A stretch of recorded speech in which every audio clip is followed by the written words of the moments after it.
Will influence their teaching style and how to approach every child appropriately.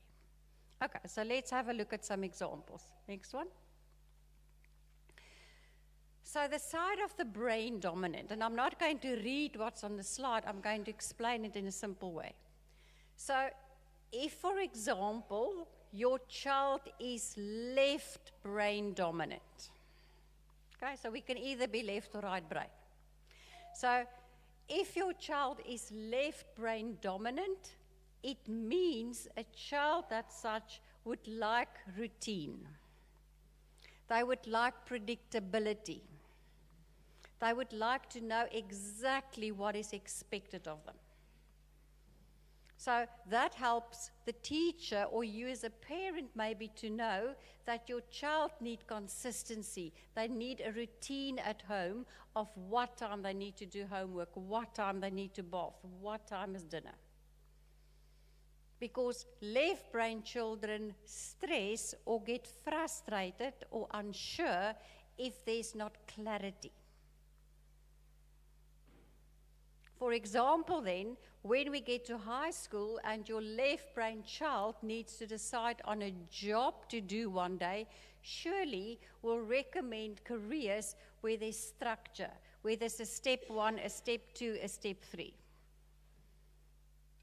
So when we need to choose between engineering, I'll possibly recommend chemical engineering or civil engineering to a left brainer. Well, if it's an environmental engineer or when it's maybe a mechanical engineer that need to design, the eye will be a factor, but possibly more the right brainers. So it's important if the teacher is perhaps a right brainer that she needs to know if your child is left-brained, that child needs clear structure, clear process, clear aims and objectives of what's expected. I've got a left brain child and I'm a right brain mother, so what a disaster could that be, hey? Yeah. All right. If your child is a right brain learner, the difference is that as soon as anything becomes predictable, right brain learners become frustrated. They get irritated. So our challenge often is at school level to accommodate our right brain learners to make school interesting enough to keep the interest. Because if there's not enough innovation and new challenge, they get bored quickly. So typically, our right brain learners are those ones that will put off the homework to the last minute. That will Sunday evening remind you that there's a project due. Okay, any of those kids around? Yeah? So in the world of adult work, we call right brain people procrastinators. They like to do things last minute. So surely in the world of work, our right brain people are often our innovators. They can make quick decisions last minute, which is a talent as an adult. But we need to know, while that right brain learner is at school for 12 years, they need to learn how to plan. how to do things proactively. So we can't use our dominance as an excuse to say, I'm a right brainer, I'll do things last minute. Surely that learner will have to put in more effort to plan, to organize, to be more left, if it makes sense. I call right brainers gypsies, because what we see in the world of work is they like to change jobs every 18 months. So it's very important when we get to career selection in grade 11 that your right brainers will choose careers where there's new challenge, new invention all the time. The left brainers might be happy to do the same job over a long period. Okay? So how the two think differently and observe and actually enjoy certain challenges are totally different. The need of each child will be different that the school needs to acknowledge. Next slide. All right, and that's not that simple. So apart from having two sides of the brain, which we can actually determine whether you're left or right brain or your child is left or right brain, we're not that simple. Apart from the dominance of the hemisphere, we also will look, what is your child's hand dominance? And I'll talk about that now. What's the eye dominance, the ear dominance, and the foot dominance? Because those four, we call it modalities or dominances, will actually tell us, despite the hemisphere dominance, how is your child using the brain on a normal day. So, what's quite interesting, all potential humans that are right ear dominant, now if you think about the picture of your child's profile, the right ear literally functions from the left side of the brain. So all humans that are right ear dominant, we call it an impatient ear. They'll listen quickly. They'll hear information fast. And one of the talents for right ear people is to interrupt others. So obviously, when it comes to career choices, our first option for right ears is to become lawyers, okay? Where they get paid to do that. Or if a medical field is an option, we'll possibly suggest for a right ear to be an anesthetist, where they interrupt people quickly and don't finish listening. So it depends on the field, okay? So the challenge would be for an impatient ear child in class is to finish listening. Because often your right ear children will assume what they think the teacher is going to say next. So they often don't finish listening. So soon after grade 4, what will be advisory for a right ear impatient ear learner is to learn how to take notes. Because forcing them to take notes in class will help them to listen longer. And that's not the teacher's problem, it's also how can we assist from the side for you as a parent to know what are the skills your child needs to learn. Surely, we have quite a lot of left ear learners. Left ears function from the right side of the brain, so we call it the creative ear or the sensitive ear. So what's quite interesting when we work with the dominances, we will actually know in advance what's the potential intelligences that your child is born with. So if you are left ear dominant, those children has got a natural talent to sing, to compose, to harmonize. So we would hope that if your child is left ear dominant, that somewhere in their hobbies and extramural activities, they will learn to play the piano or sing in the choir. because it's a talent they have.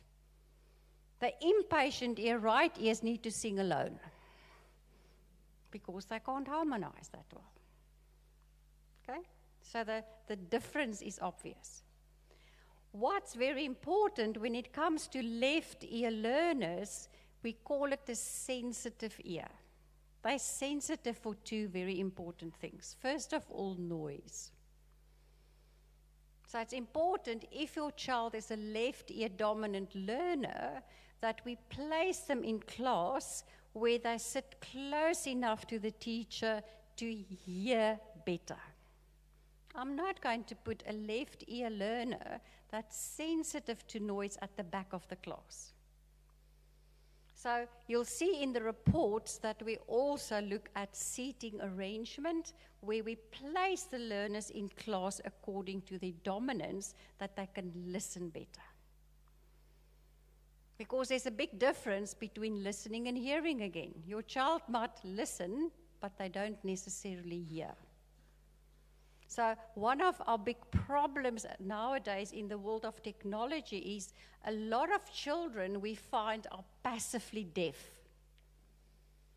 Because they sit in front of the computer, because they sit in front of the television, and they don't need to react to auditory information, a lot of kids don't learn to react in class if the time in front of technology is too long. So one of the critical things that we need to work on is to, when a child listens in class, we need to often check, did they hear what was said? So often if you think, but your child didn't listen to you, check, do what we call paraphrasing. After you've given instruction, ask your child, what did mommy just say? And often you'll find, but they didn't hear, they didn't listen to you, because in the world of technology, our kids are getting lazy where they don't hear anymore. So the responsibility is up to you as parents to also control the amount of time your child spends in front of technology. Furthermore, what's quite important for left ear learners is, because they have a sensitive ear, they are very sensitive for tone of voice. So surely one of our big challenges in education nowadays is, I actually said to some of the teachers this morning, in the perfect world of education, we should never have more than 20 children in a classroom. That's not going to happen soon. So imagine if there's 30 learners in a class, now it forces the teacher to talk at a louder tone for everybody to hear. And our risk would be, if a learner's got a sensitive ear, as soon as I raise my voice, the learner might not hear everything I say. So you as a parent need to know that. Maybe you as a parent have got an impatient ear. And often you might talk to your child in a loud tone, and they literally, if they're left-eared, won't hear a thing you say. Not intentionally so. So we need to also be aware who is our left-ear learners, that we place them in class where they can hear what the teacher says. But there's a responsibility as our children develop and get older that they need to learn to build a bridge. So if I talk to my child with a left ear in a loud tone, my child should say, Mommy, I didn't hear what you say, you're talking too loud. To tell me I'm talking too loud. So a lot of left ears can get over that sensitivity if they are aware that they're sensitive for that. But when it gets to career choices one day, how will we use that talent to listen with empathy and sympathy of the left-ear child as a talent in their job?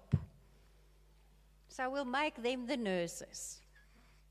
We'll make them the teachers. We'll put them in the advisory jobs where they get paid to listen to people, where they use that talent to their advantage. Okay? And if ever we have the privilege to profile your child's boyfriend or girlfriend, they should get the same sensitivity boyfriend or girlfriend. 2 left ears together is number 1. Okay? Because they'll talk to each other in a nice way always. Okay, so very importantly is the dominance of the ear in the classroom. Furthermore, if your child is left-eared, apart from the sensitivity to tone of voice, also the risk is when other learners, where friends are sad and asking advice or asking a favor, often left ears can't say no. So one of the big things that we need to develop in our sensitive-eared children is to learn to be assertive, to learn to say no. Okay? Very interesting then, if a child is extroverted and a left ear, they would love to socialize all day. They talk a lot, fairly a lot.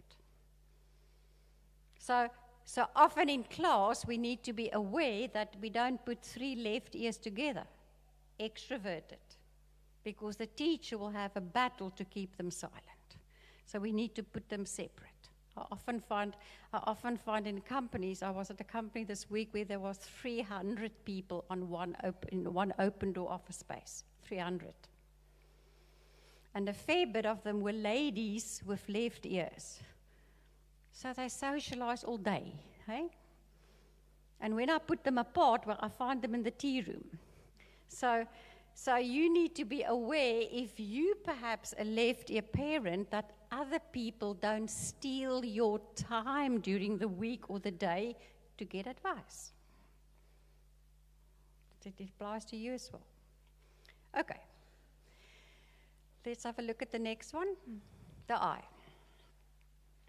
So apart from the ear dominance, that will indicate us, does your child hear quickly, impatient ears that need to learn to listen, or the sensitive ear that might miss information if it's set at a loud tone, that we need to approach that and actually accommodate that appropriately. We also need to look at the eye dominance. So, if your child is a right eye dominance, it means again that eye is functioning from the left side of the brain. The child has the ability to see information quickly. At the same time, if your child is right eye dominant, apart from seeing information quickly, that eye will read from left to right, as we do in a Western education system. So the frustration would be for a right eye that they often read quickly and fast. And often they just work too fast. But they shouldn't have problems with seeing information, with reading from left to right, because that's what they do naturally. What's the challenge now? If your child has got a detail eye and ear, if they've got an impatient eye and ear, they'll understand quickly in class, and they might be naughty in class because they're frustrated. So how do we manage as well our learners with impatient eyes and ears that they don't disrupt the class? Because potentially they should be doing well in detail eye subjects. Now, surely we get the left eye learners. So left eye learners, we call it the creative eye because it's operating from the right side in the brain. Left eye learners we typically call daydreamers. Because a left eye, as they sit in class, they'll be distracted by everything they see. So therefore, you'll see in our classrooms that we don't put left eye learners next to the window. Because as I sit and look at the teacher and somebody walks past, it will distract their attention immediately.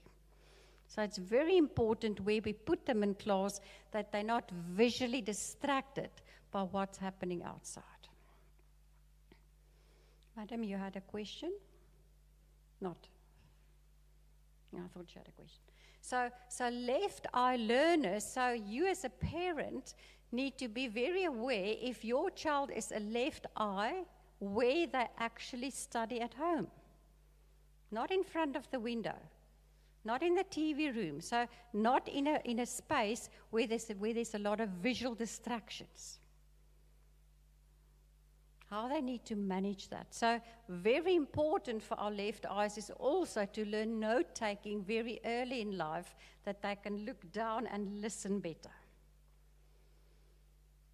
The second challenge for a left eye is that left eye learners are fairly sensitive to body language.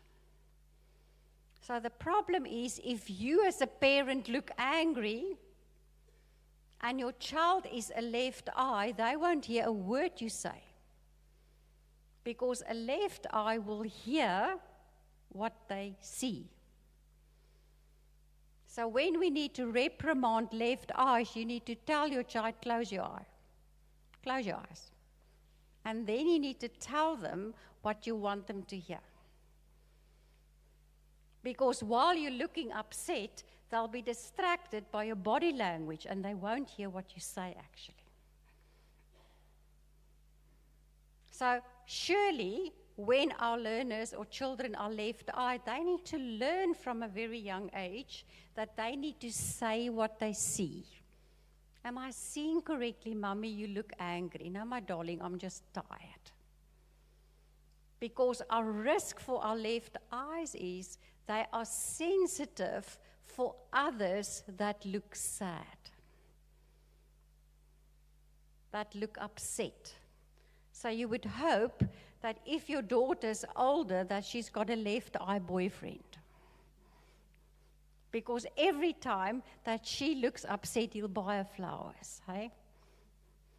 Because left eyes like to give gifts to others. So we need to also educate our children that other people don't take advantage of their sensitivity. So a left eye, we're not going to make a vet. We're not going to make them a social worker. We're not going to put them in jobs where they need to see pain. Because of the creativity of the eye, they need to do something where they create stuff, design stuff. But what's their big challenge is that our left eyes read from right to left. So in an education system where we read from right to left, our left eyes are under great risk because every time they read, the eye needs to literally read the wrong way around. So often our left eyes make simple spelling mistakes. They battle often in mathematics to see mistakes. So surely they need to take extra time to double-check questions and their answers. So it's important that we know who's our potential left-eye learners that will take longer in detail eye subjects. So the last job that we will ever consider for a left eye is contract law. And perhaps the first subject will drop in grade 9 is accountancy. Because looking at detail all the time is not their strength. Okay? Imagine if your child has got a left eye and ear. The creativity they have for music, for art, for design, both of those, but the battle often for a child, if your child has a left eye and ear, to work through education, the distractibility they'll have. So a lot of hard work will need to happen from that learner to fit in a Western education system. Okay? Next one. When we look at the hands, and we'll look now at the hand and the feet, so obviously, when we do the questionnaire, your child will be indicated as right or left-handed. It might actually happen the way we've actually set the question scientifically, although your child might be writing with the right hand, that they should have been left-handed. So some of your children, after completing the questionnaire, you might have found that they actually came out as left-handed. Because what happens in normal life is that 95% of the world population write with the right hand. Because if your child is the oldest child or the only child, possibly as they grow up and being a young toddler, they'll write with the hand you as a parent use. So most children with older brothers and sisters and parents will often be right-handed if that's the example that I've seen. So it's important in the school system, it doesn't matter which hand you write with. But it's important that we know which learners potentially are left-handed genetically. Because if we do get children that are genetically left-handed and extroverted, their talent is to talk a lot.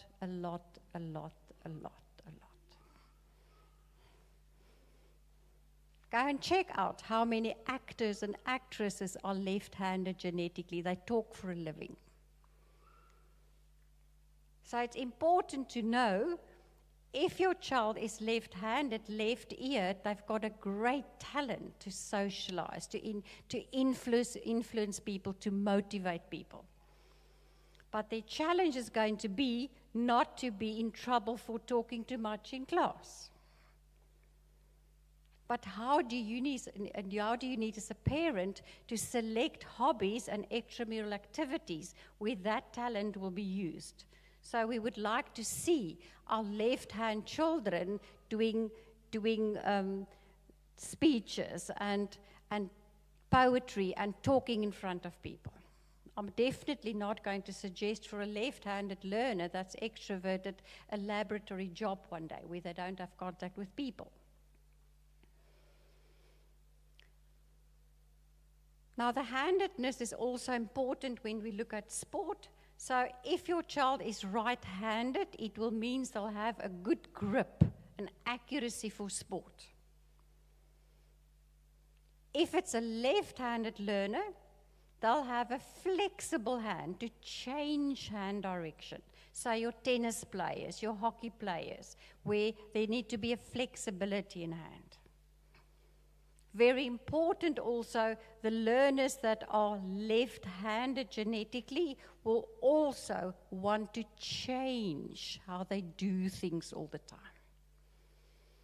So it's important that the teachers are aware who is our creative hand learners that will come up with new innovative ideas how to complete a sum, how to get to a solution, because they're often the creative hand people in the world that will innovate new processes. So how will you allow such to happen then? Very importantly, next one please. The foot dominance.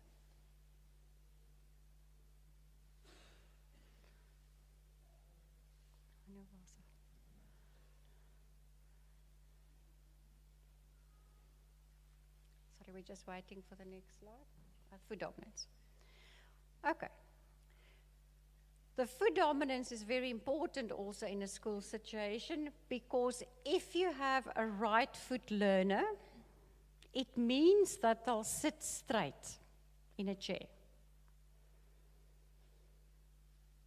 If your child is right-footed and left-handed, they'll sit straighter. So it depends on the dominance of the hand and the feet, how good the balance will be. So people with the best balance will be right-footed, left-handed. So if we source, for example, Olympic swimmers, we want a right foot person with a left-handedness that's got a dominance either side of the body to swim straight. If you're right-footed and right-handed, you can't swim straight because you'll go skewed to the right all the time. So what we need to know that the dominance combination of the hand and the foot together will determine how the child is able to sit straight for long periods of time. So if we are right-handed and footed, our ability to go skew is obvious. The same goes with a left hand, and a left foot will slant to the left again. Big problem often for school is if we have a left-footed learner, the agile foot or the creative foot, or we call the left foot the dancers because they can change direction, hey? Got good rhythm. But often left feet children battle to sit still for a long period of time. So often you as a parent might get fairly irritated with your kids fiddling, with your children moving. Maybe they've got a left hand and footedness that need to move all the time. But there's specific talent that we indicate in sport. Next one. Okay, so there's an overview of all 32 dominances possible. And your child, we would highlight in the report, what is your child's dominance related to the rest of the class and how we would place them accordingly. Next one. So in the report, you would have received an infographic like this. Was that part of the report? Yeah. So that's just a quick summary that we can see what the dominance of the child is. And as you can see, this example that although the child is a right-brainer, the eye and the foot actually functions from the right brain, where the ear and the hand functions from the left brain. So although this child is right-brained, they've got a good balanced dominance in the sense that they've got access to both sides of the brain anyway. But what is our big challenge? Apart from observing and acknowledging the dominance and the meaning of the hand and the foot and the eye and the ear, it's very important to be aware what will happen to your child when they stress. So what happens in the brain, as soon as we confront it, remember, if your child is sitting at home, calm, content, and happy, when we're calm and content, the heartbeat is normal. But in any life situation where the heartbeat increase if we irritate it, that impatient ear, for example, if we frustrated, if we're nervous, so the kind of emotions different profiles will experience are different. If I'm impatient, eyed and eared, that child will often be irritated and frustrated because I see and hear quickly. If your child is potentially a left eye and ear, they often might be nervous. They might be anxious. The type of emotion they'll experience is different.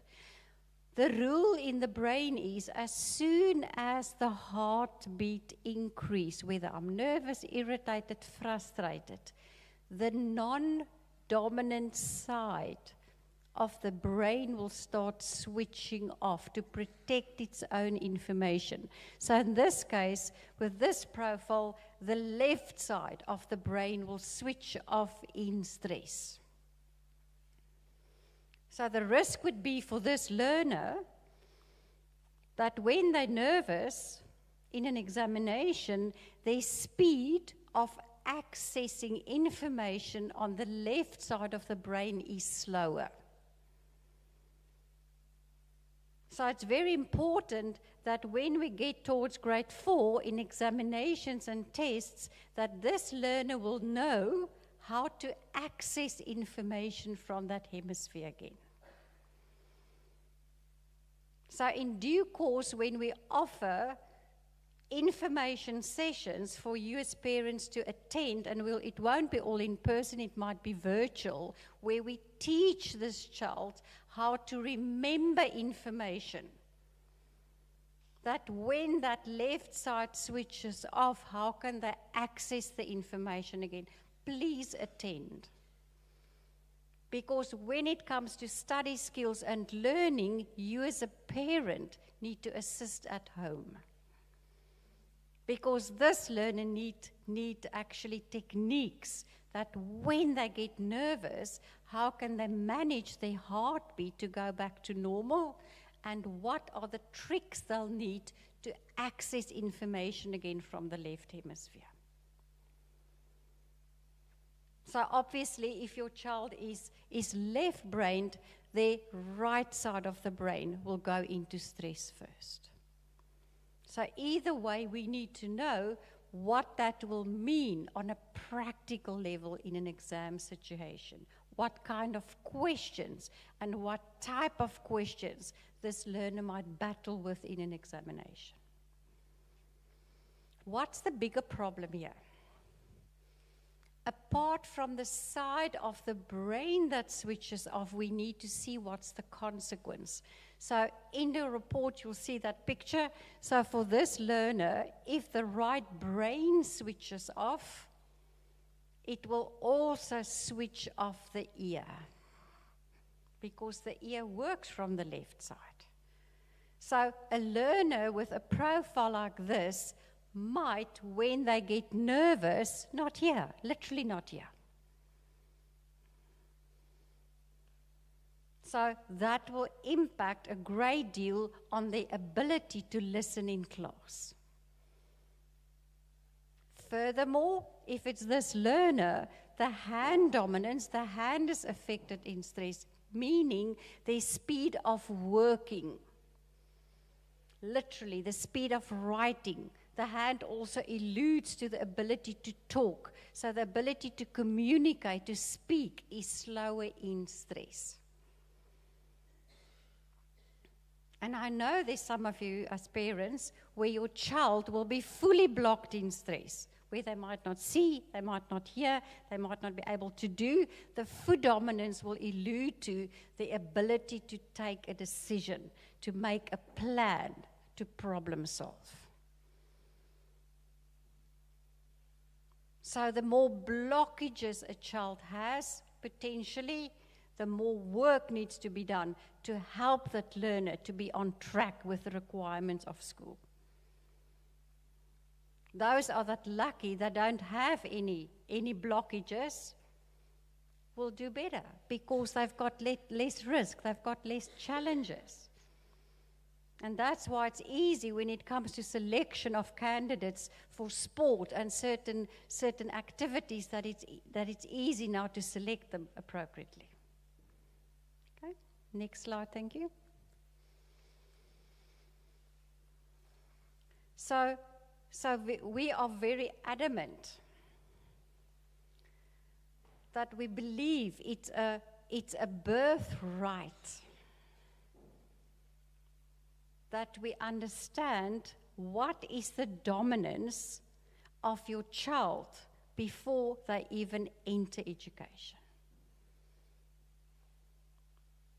The dominance that your child were profiled with before birth already is talents. But we need to understand that for 12 years at school, what are the risks for every learner that we need to be aware of and how to assist appropriately. But how to ultimately use this information that when it gets to high school and they need to make career choices, that they will choose careers that's in alignment with their dominance talents. Then it will be happy people. Next slide. So when it comes to part of our challenge is also to look at the ethics and the accuracy. So you've all done the questionnaire with your children. So when it comes to accuracy, the medical council will rank assessments according to accuracy scale from a 0 to a 1. So we're happy that the genetic profiling sits at a high ranking at a 9 out of 10. It's not a perfect, you never get a perfect assessment. The only reason why it's sitting at a 9 is because we're not always sure about the hand and the foot, which functionally can change. Because although we've actually determined the dominance of your child's hand and foot, what we sometimes see, and it goes for yourself, if you are right eye dominant, if any human is right eye dominant, when it comes to balance, when it comes to apparatus work, if I'm right eye dominant or I need to pick up my phone that's actually aligned with my eye, which ear might I use? The ear closest to my eye. So what we find in normal activity in school, that the dominance of the eye will influence the hand the child might be using. So if your child is right-eyed, they often will functionally use the right hand as well to get the coordination right between the hand and the eye. But they might not be right-hand dominant. And that's why it's important that we check that out as well. Okay, next one. I've already mentioned most of these points, so what we want to know in education is what does it mean related to the talents your child have, what challenges they might have, and very importantly, where they need to sit in class. So if your child is right ear dominant, where will we put them in class? On the left side of class. If your child is left ear dominant, we'll put them towards the right side of the class. That they don't need to turn their head in listening. Because where they sit already is important in how well, I've said before, they'll listen. And all of that we've done already with the teachers, we've worked with them, that we can place the learners appropriately. If your child is a left eye and ear dominance, they'll possibly sit more to the front of the class where there's no visual and auditory distractions, where that's minimal. Okay, next one. So there's an example of a seating arrangement, which we've done with the teachers to place your child accordingly, and that you can confirm with the teacher. Next slide, please.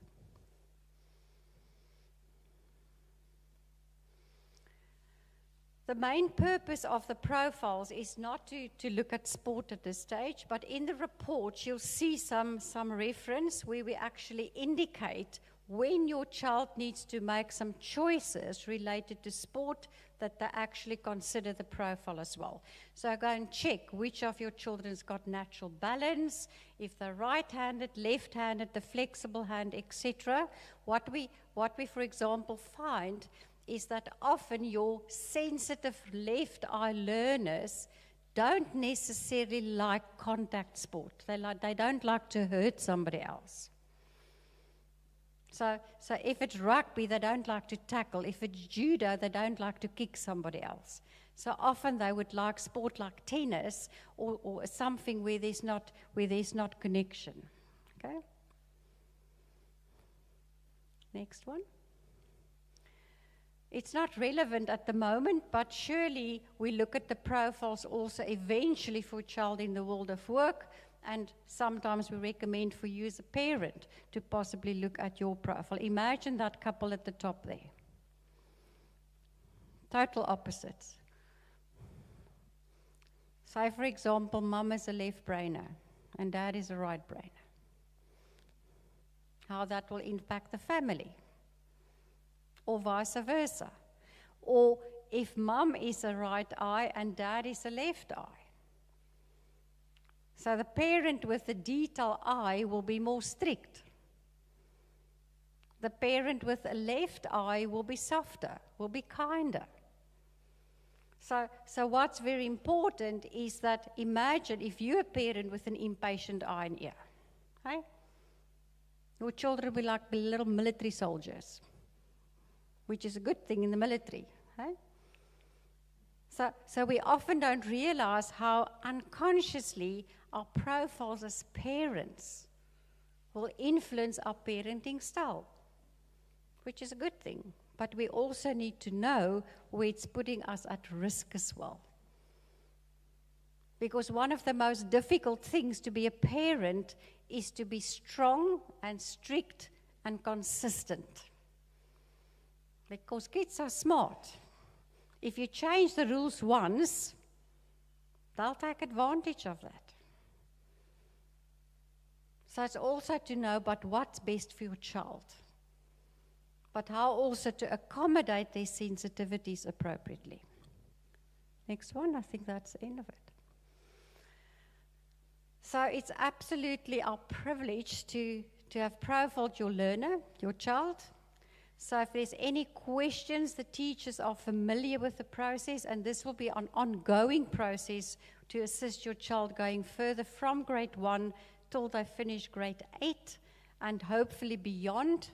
Because if we set the scene and the basis of what this means, it's got meaning forever. That your child will make happy choices. Any questions?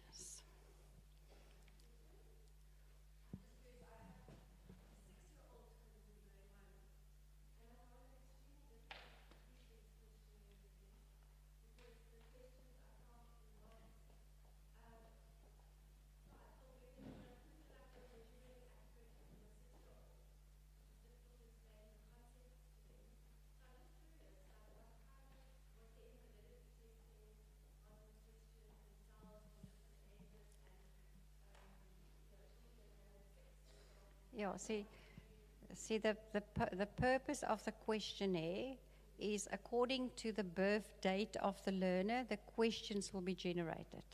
But it's never intended that a 6-year-old will complete the questionnaire on its own, because they can't.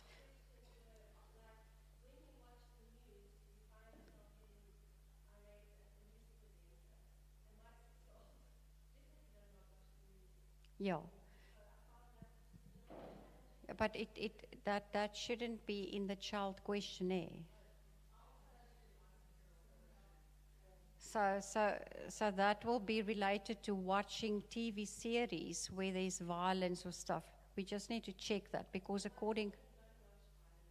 No, I know they don't. But, we need to also have remember there's one question. When it comes to the eye, that's an eye question. There'll be possibly about 20 questions related to the eye. It's not only one question. But, yeah. Yeah.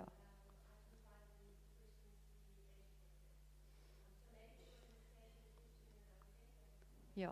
It should be aligned to the age of the child that will generate adult questions or child questions. So we just need to check that.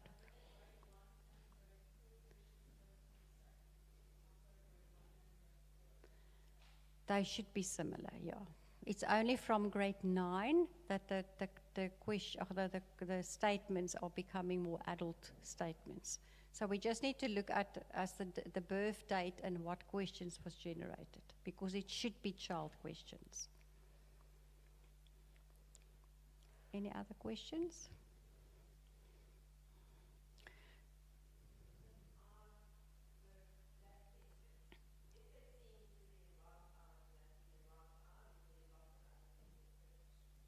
Yes, so what's important for the question, we had to straighten the arms and look at the object.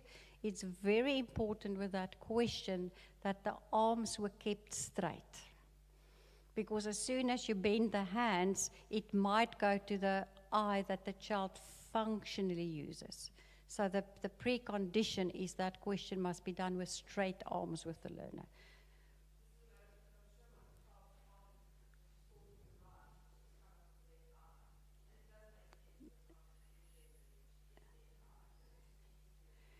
Yeah, but again, there's not only one eye question. There would be about 10 or 15 because we need to have different questions to double check. And it also depends on the eye, how far-sighted or not your child might be. That will influence how far they see. When you do the eye question with the hands extended, it shouldn't be more than 3 meters. Not less than 3 meters, the distance, and not more than 3 meters. I just want to mention something else that does not come up in the presentation, that one of the problems we're experiencing lately with eyes, and that's nothing to do with dominance. We find a lot of kids lately that are squint before the age of 6. Because of the amount of time they spend on cell phones. So it's very important that up to the age of 6, that the amount of screen time and specifically gaming on cell phones is limited. Because once the eyes are squint before the age of 6, there's not much the ophthalmologist can do anymore. So I know it's difficult and it's hard, but we need to manage that. Furthermore, the amount of screen time, and that goes for us as parents as well. For every half an hour screen time, it will take the brain a full hour before it goes into sleep mode. So if a child is on a phone or watching YouTube on the phone for 2 hours, it will take 4 hours before the brain will start switching off. So we often find kids in high school that don't sleep at all, or they light sleep all night because of too much screen time. So we need to be strict with our kids that after dinner, no screen time. If it's 5 or 10 minutes, fine. But we should manage that because we're battling at the moment with kids that are squint and that a lot of kids battle with sleep. Any more questions? Thank you so much.